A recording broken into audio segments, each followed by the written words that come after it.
আমি যখন খুব বেশি খুশি হই তখন কিছু এমন মানুষ আছে যে আমার এমনভাবে ঠোকরায় তখন আমার মন চায় কি ওদেরকে কাঁচা চিবাই খাই ফেলি।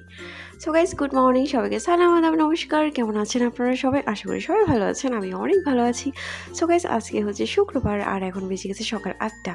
তো দেখতেছেন আমি এখানে নাস্তা রেডি করে নিতেছি। আর আজকে যেহেতু শুক্রবার, অনুভূতির বাবার বন্ধ, অনুভূতিরও বন্ধ, তো ওরা এখনও ঘুমায় আছে। তো আমি তাড়াতাড়ি নাস্তাটা রেডি করে নিতেছি। আমার অনেক খিদা লাগছে গাইস, আমি রাত্রে কিছুই খাই নাই। তো সকালে আমার অনেক তাড়াতাড়ি খিদে লেগে গেছে, তাই আমি অনেক তাড়াতাড়ি ঘুম থেকে উঠে, আসলে আমার প্যারা ছিল না, একটু লেটে উঠলেও কোনো সমস্যা হতো না। সো গাইস, গতকাল রাতে আমি এত পরিমাণ হ্যাপি ছিলাম যে আমার গলা দিয়ে খাবারই নামে নেই। তো ওই ফল আর কি।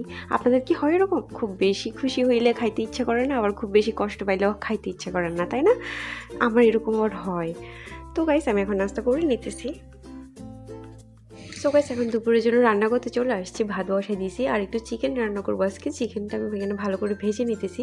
আজকে আমি চিকেন হচ্ছে আপনার কাঁকরোল আর হচ্ছে আলু দিয়ে রান্না করব। কাঁকরোল গাইস আমার অনেক ফেভারিট। আপনাদের কাদের কাদের কাঁকরোল বেশি ভালো লাগে আমাকে কমেন্ট করে বললেন। আমার অনেক কাঁকরোল খাইতে ইচ্ছে করে। যাই হোক, আমি আজকে কাঁকরোল দিয়ে মাংস রান্না করব। কারা কারা খান না অবশ্যই করবেন, অনেক টেস্টি হয় গাইস। সো গাইস, আজকে আমি মানে একটু ঝোল ঝোল করে টাইপের রান্না করব। আর এখানে ভালো করে মশলাটা কষানো হয়েছে। মশলা আর কি, আদা বাটা, রসুন বাটা, মুরগির মাংসের মশলা, হলুদ মরিচ, এই আর কি, সিম্পল একদম। গাইস দেখেন না, এই যে সকালে নাস্তা বানালাম, দেন আবার দুপুরের জন্য রান্না করতেছি। দুপুরে খেয়ে একটু রেস্ট না নিতে নিতে আবার রাতে কি রান্না করব ওই নিয়ে চিন্তা। আর এই রে খালি খাওয়া আর খাওয়া, মানে লাইফে আর কিছুই নাই, তাই না?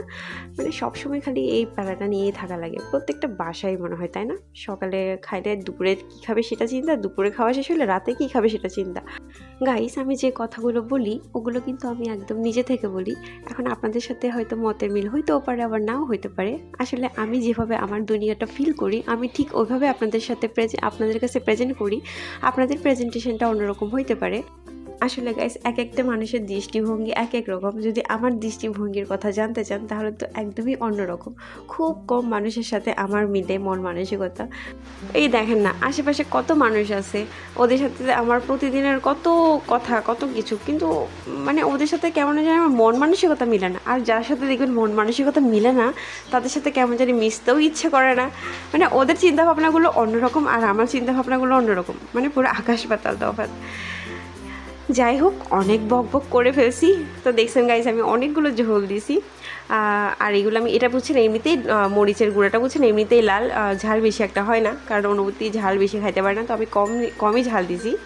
তো গাইস, আমার তরকারি রান্না হয়েই গেছে আর এখন দুপুরের খাওয়া দাওয়া করে ফেলতেছি। সো গাইস, আমার ভিডিও যদি আপনাদের কাছে ভালো লেগে থাকে তাহলে একটা কমেন্ট করে যাইতে পারেন। আপনাদের একটি মূল্যবান কমেন্ট আমাকে আরও ভালো ভালো ভিডিও বানাতে অনুপ্রাণিত করবে। সো গাইস, আমার ভিডিও যদি আপনাদের কাছে ভালো লেগে থাকে তাহলে অবশ্যই আমার চ্যানেলটিকে সাবস্ক্রাইব করে দিবেন আর লাইক করতে একদমই ভুলবেন না। লাইক করলে আমি আরও ভিডিও বানাতে মোটিভেট হই। তো সবাই ভালো থাকবেন, ধন্যবাদ সবাইকে।